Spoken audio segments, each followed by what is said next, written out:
Good morning, everyone. Thank you for joining us on the territory of Treaty Number 6, and we also acknowledge the Métis who share a deep connection with this land.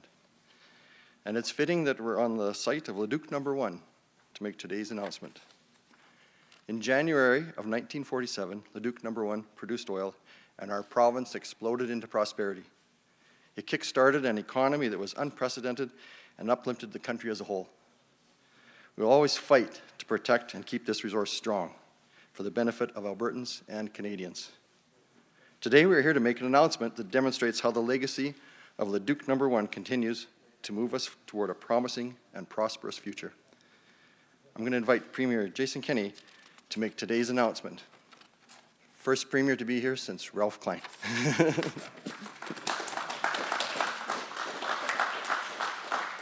Thank you so much, Rick, and thank you, chiefs and representatives of our First Nations and Métis people for welcoming us here. Thanks as well to MLAs Turton and Isaac as well. And thank you, Minister, for your great work on this. Friends, today Alberta is making history. Today we are recognizing that we must be partners in prosperity with our First Nations in the responsible development of the resources that lie below the lands that were first inhabited by today's Indigenous people. For too long, our Indigenous people have not benefited fully from the enormous value of the resources in Alberta. Happily, many First Nations have participated in the development of those resources, and increasingly, under strong leadership, we see Alberta First Nations moving forward as partners in prosperity by embracing enterprise and partnerships with resource companies. Our Indigenous people were the first entrepreneurs in the North American continent. It was their ancestors who first plied the rivers of what is now Alberta in their canoes, those canoes often sealed by bitumen, to trade products up and down between tribes and nations throughout the Northwest. And it was that pattern of trade and commerce which instilled a culture of enterprise amongst our Indigenous people. We want today, with the introduction of the Indigenous Opportunities Corporation Act, to renew that deep and great tradition of entrepreneurial skill and instinct amongst our First Nations people in a way that will be a game changer in advancing resource development. We Albertans are blessed to have inherited the third largest oil reserves on Earth, and some of the largest natural gas stores as well.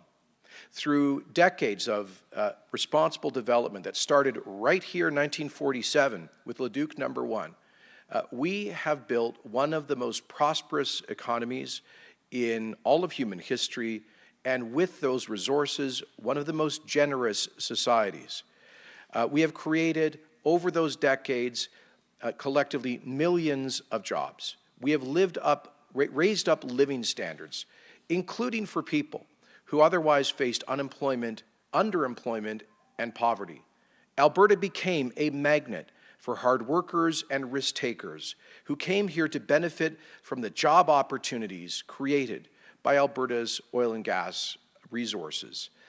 And that has included tens of thousands of Indigenous Albertans who have been partners with the industry.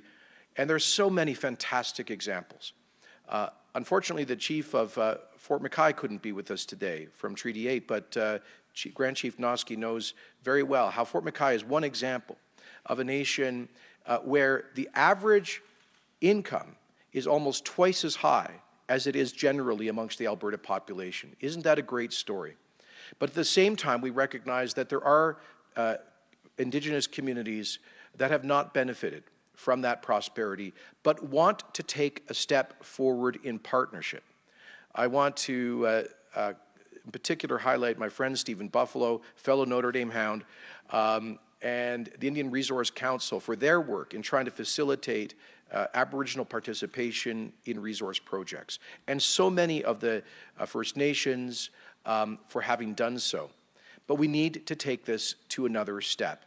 That's why in Alberta's election campaign last April, at the Enoch First Nation, in the presence of Chief Moore, and I was thrilled to announce that if elected, a United Conservative government would create a Crown Corporation specifically with the mandate to facilitate First Nations financial participation in and ownership, co-ownership of major resource projects. That's already been happening in many cases, such as some of the Treaty 8 nations participating in the purchase of the tank farm near Fort McMurray from Suncor.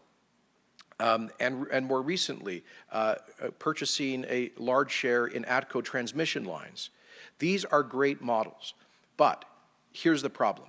Many of our First Nations do not have the depth of on their balance sheets or the size and scale to participate in larger potential financial transactions.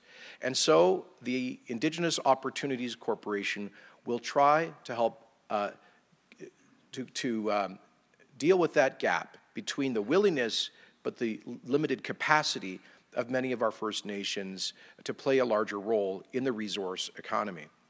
And so with the introduction of the Indigenous Opportunities Act today in Alberta's legislature, we will be creating a $1 billion backstop to facilitate Aboriginal financial participation in medium and large-size resource projects. We will also be offering technical and financial expertise through the IOC and with partner organizations like the Indian Resource Council and others to provide nations that may not have a lot of experience in complex financial transactions the kind of technical assistance that they may need. Objective, hard-nosed, business-minded advice to help them get in the game and benefit from the resources that lie under the lands first inhabited by their ancestors. Secondly, the Indigenous Opportunities Corporation will provide for loan guarantees, lending money or acquiring an existing loan of money, purchasing shares or other forms of equity, and entering into joint ventures or partnership. So there will be a variety of financial instruments that the IOC will facilitate in terms of Aboriginal co-ownership and financial participation. The IOC, as a Crown Corporation, will be arm's length from political direction. It will it will be governed by a board which will include Indigenous representation. It will report back to the government through the Minister of Indigenous Relations. The development of the Indigenous Opportunities Corporation Act has been the result of extensive consultations. It was, as mentioned, a key platform commitment in the last campaign, but since our government took office, Minister Wilson in particular has engaged in exhaustive consultations with meeting with over 200 key stakeholders in our Indigenous communities, and has appointed an advisory board that includes people with a high level of business expertise, including Indigenous Albertans with that kind of experience. And so this is another promise made and another promise kept. We Albertans understand that our economic future will be massively limited if we do not get pipelines built to get a fair price for our energy on global markets. That is almost existential for the future of our economy. Our ability to diversify, our ability to pay for the social programs that all Albertans, including Indigenous people, benefit from is in part dependent on our ability to break the landlock that has been imposed on us by foreign-funded special interests. You know, my friend Calvin Halen from the Eagle Spirit Consortium in northern BC, he knows very well BC MLA Ellis Ross, former chief counselor of the Haisla First Nation, who refers to this foreign-funded campaign to landlock Canadian energy as, quotes, eco-colonialism. And it's exactly that. Billionaire foundations in the United States and potentially other governments that have been pouring tens of millions of dollars into this country to limit opportunity, to shut down the Northern Gateway pipeline, to shut down the Energy East project, to surrender on Keystone XL, to have bungled Trans Mountain, to have brought in the No More Pipelines Law C-69, the Northern Tanker Ban C-48. Each one of these decisions have limited economic opportunities for Indigenous people in Canada. Each one of these decisions represents a form of eco-colonialism. Each one of these decisions was done without consultation with the majority of Alberta and British Columbia First Nations who are in favor of environmentally responsible resource development. And so we must work more closely with our First Nations to give them a voice, obviously to listen to their demands that we protect the quality of our Mother Earth, of our environment, that we reduce greenhouse gas emissions, that we protect the quality of air and water. All of that is part of this imperative. But we can do this together. We can do this in a way that helps our First Nations people move from poverty to prosperity. There are so many great examples of where that has already happened, but too many First Nations people have been left behind. Today is a game changer. Today is history. Today is about the government of Alberta saying that it will backstop Indigenous enterprise in responsible resource development with the full faith and credit of the Alberta Crown.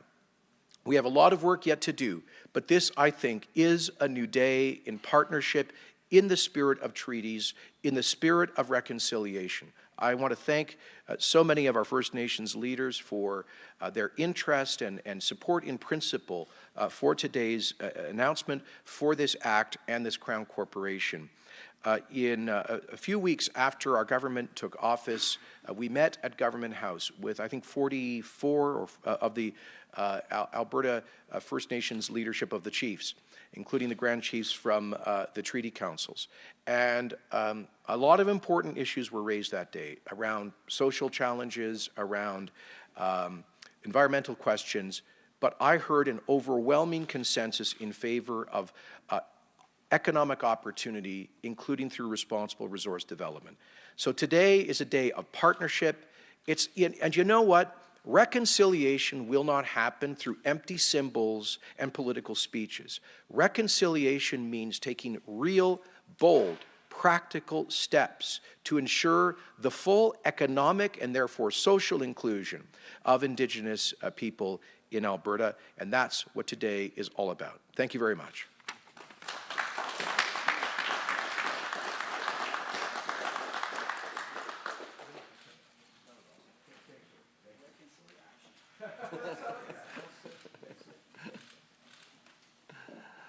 Thank you, Premier Kenney. That was awesome. I just heard reconciliation. That was awesome. Perfect. I'm going to now ask Grand Chief of Treaty 8, Arthur Noski, to please come forward.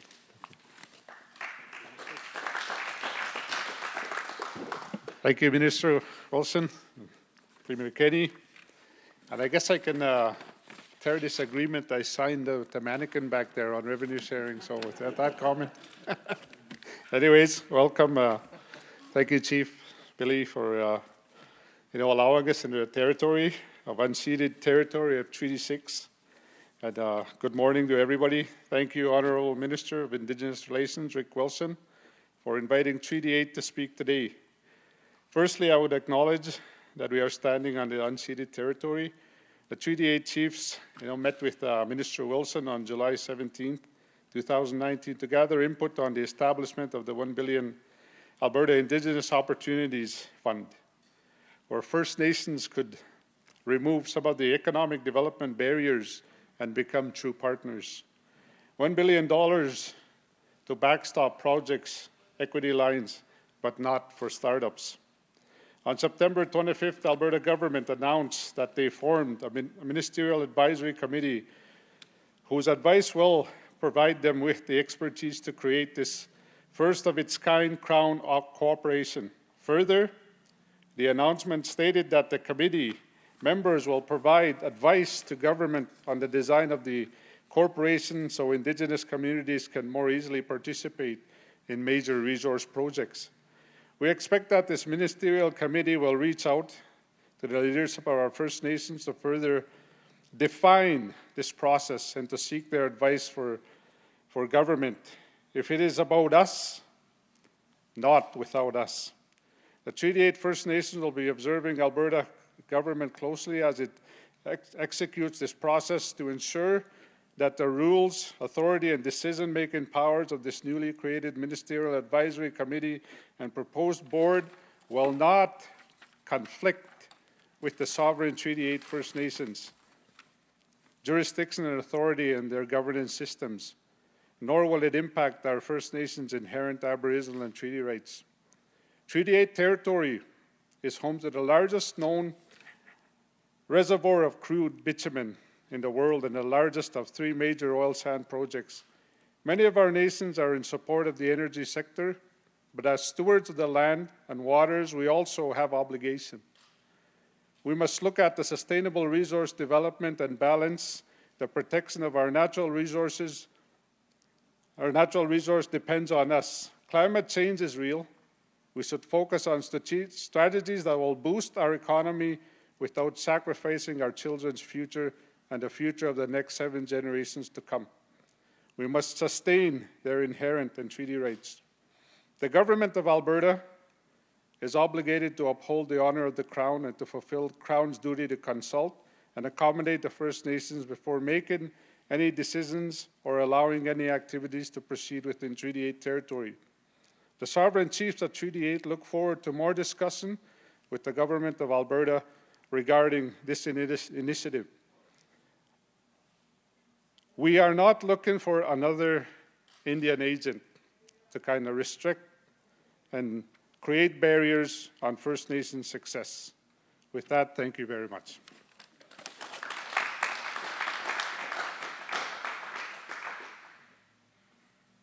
Thank you, Chief Noski. And I should just mention, we did over 15,000 consultations last year in the province of Alberta. So we are committed to consulting with the First Nations people. Now I'd like to introduce Stephen Buffalo, the President and CEO of Indian Resource Council. Stephen.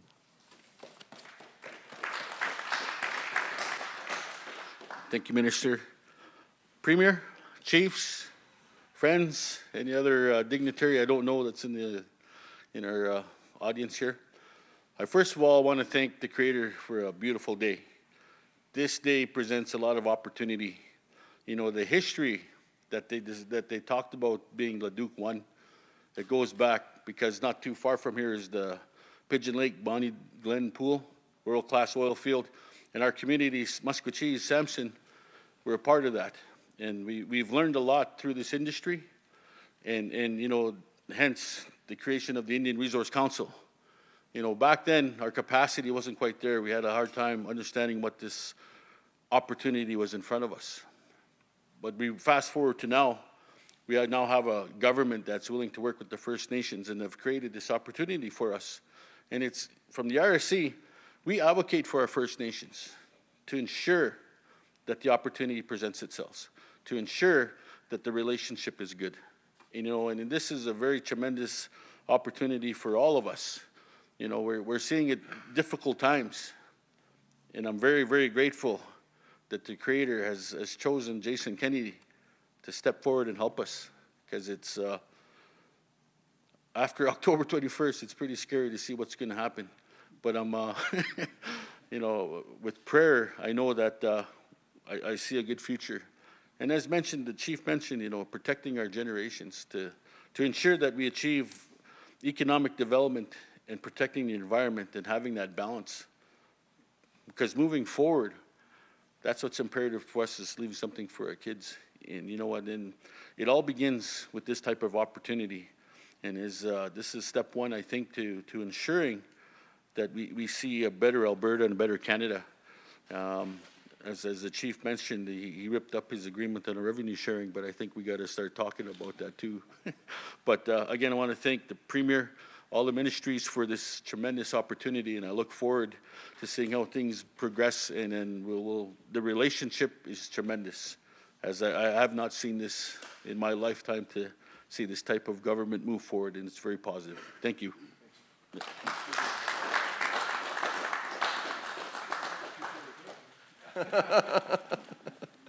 Thank you, Stephen. That was awesome. Thank you so much.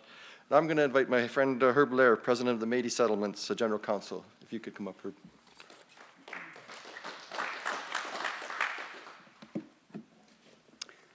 So I want to start off by saying thank you very much to the Premier, to the Minister, for your staff, for all of the hard work that you're doing for the benefit of the Métis settlements and all Métis and my First Nations brothers and sisters that are here. So thank you, Billy, for allowing us to be here. You know, as the Métis settlements, we're located in very resource-rich areas. And for those who don't know, our land is as big as Prince Edward Island inside the province of Alberta. And we have huge opportunity. We have a co-management agreement with the province. We have direct purchase capabilities under that co-management agreement for accessing the oil and gas that's underneath our communities. Although we didn't have the financial wherewithal to do it before, and so we're very thankful for this opportunity that we now have the ability to work with other people to develop the resources ourselves rather than trying to get into agreements with other energy players who we've had a little bit of a hard time with sometimes, some of them players, and we look forward to developing with our brothers and sisters perhaps some of our own resources together rather than using some of the traditional methods that were sent out there before. Like the First Nations, we're a land-based group, and we have typically higher unemployment and lower economic development. Some of them, Billy, not all of us, have a casino on our land. So, you know, we look at it and we say this is a great opportunity for us, and we're highly appreciative of it. And we're supporting the Premier when he says promise made, promise kept. Thank you very much for doing that. And we're open for business right along with the province. Hi, hi.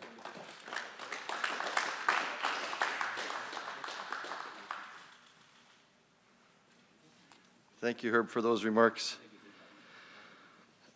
I'm going to ask now Chief Billy Morin if you would come forward.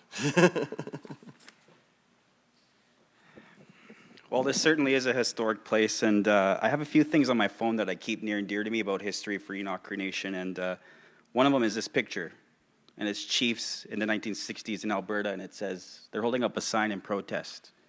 We want to be a part of a producing Alberta, producing oil.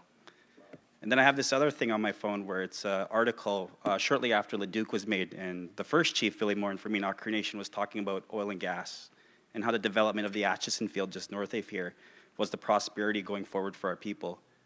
So it really is a historic day, Premier, and it's nostalgic that we're here today on this place, and we share it with all treaty people. Going forward for First Nations, this is needed. We're First Nations, we're treaty people, but we're also Albertans, and this is Alberta. Alberta is known for oil and gas, and that's what's going to keep us going forward. So Enoch Cree Nation is proud to be a part of this. Enoch Cree Nation is proud to be a partner in treaty and upholding developing this in a responsible way. And I guess that's where I'll go next is I want to acknowledge the young people that also challenged me to be a responsible development of these unrenewable resources that are still ours as Albertans, as treaty people. And I was walking through this place. There's still a story that needs to be told.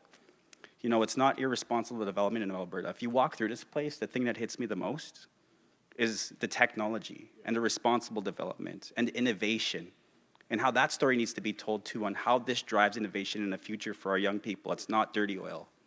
It's clean energy, it's technology, it's opportunity for a future. And now is the time to capitalize on that, just like it was for my great-grandfather 60 years ago. And so my hat's off to the Premier, to the chiefs for being a part of this today. My hat's off to the UCP government. When they said they were going to do it, they did it. And like you were saying, promise made, promise kept. And they didn't fidget around for 3 years making a committee trying to get it right. They just did it. Just like Calvin says in his book, just do it. And we'll be better for it. We'll be better for it for many generations to come, because this is Alberta, this is First Nations, and this is what we're known for. Hi, hi.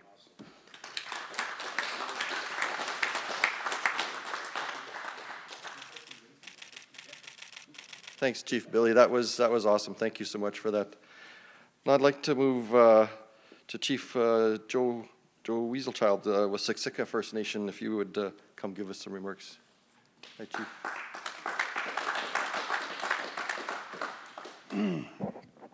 Okay, I've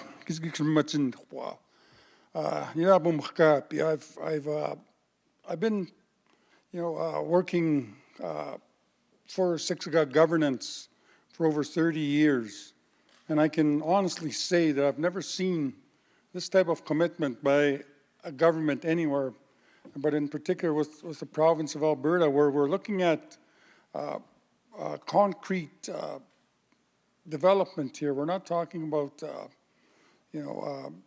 promises that are made where we've got everything on paper. We're talking about how the process is going to be developed and how First Nations are going to be involved.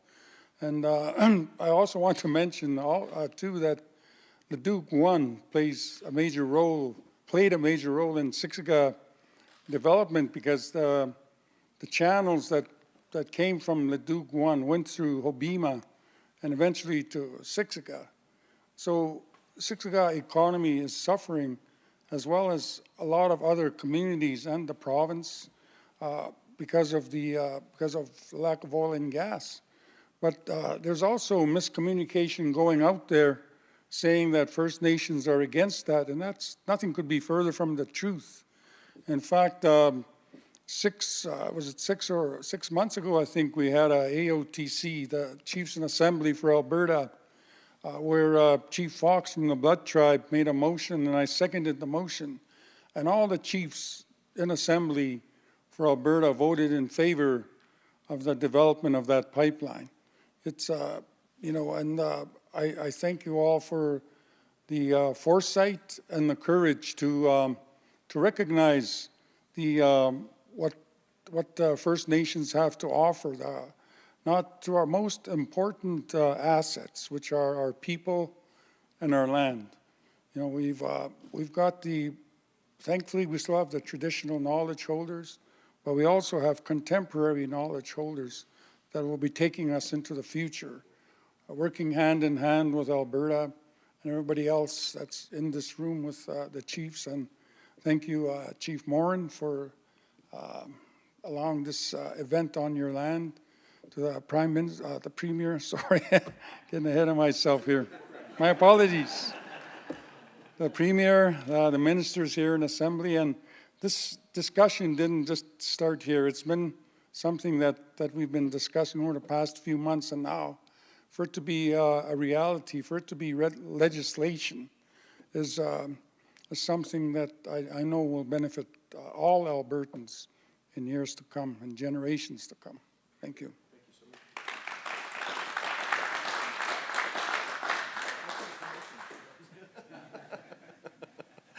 Thanks for the promotion, the Premier says. Thank you, Chief Weaselchild. That was awesome. Thank you so much for your remarks. Now I'm going to ask Calvin Helin, the president of Eagle Spirit Holdings, if you would please speak. Thank you.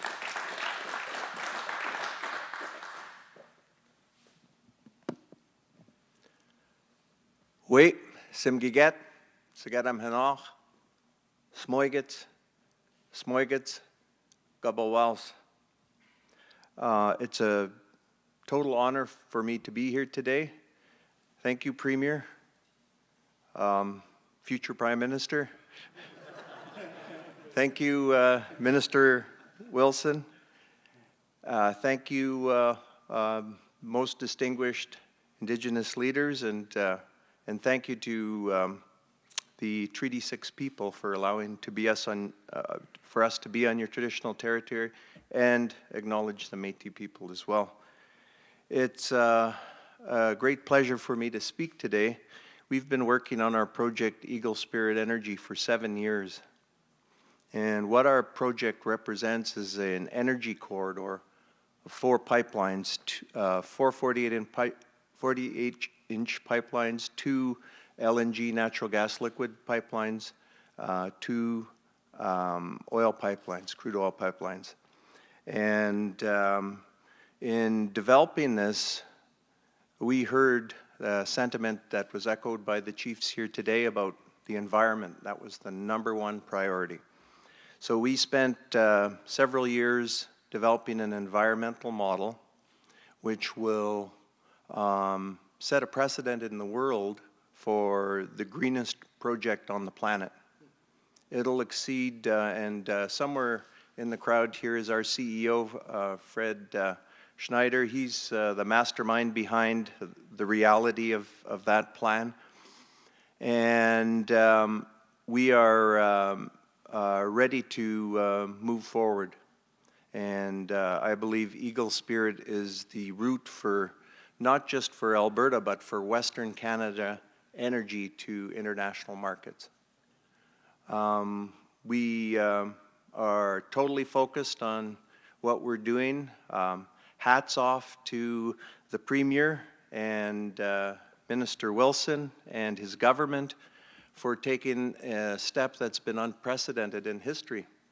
There's Indigenous people from all over the planet that are basically watching what is happening today. And for taking a proactive step which will bring not only all our brothers and sisters from the Indigenous community into one of the largest infrastructure projects in North America, but one that will, when I talk about the Indigenous canoe, what I'm talking about is everybody in that canoe is not only the Indigenous people from all the Western provinces, but the people from the province of Alberta, Saskatchewan, and BC. And we are going to do this. We are going to be known from this point forward as a project with the incredible foresight of the Alberta government and the Indigenous leaders of this province of building one of the most greenest projects on the planet. And in closing, I'll teach you the word that from our language that Chief from Enoch referred to, and I'll maybe ask you to say it after me. Waiwa. That means just do it, and we're going to do it. Thank you.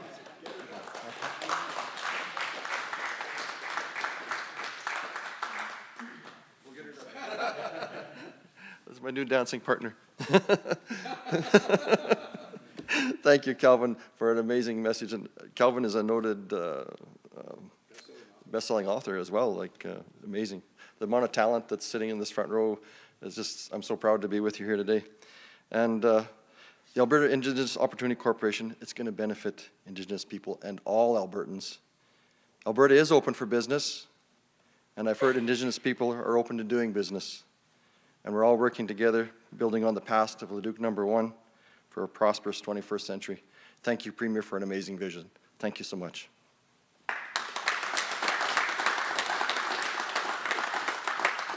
So we're going to take questions.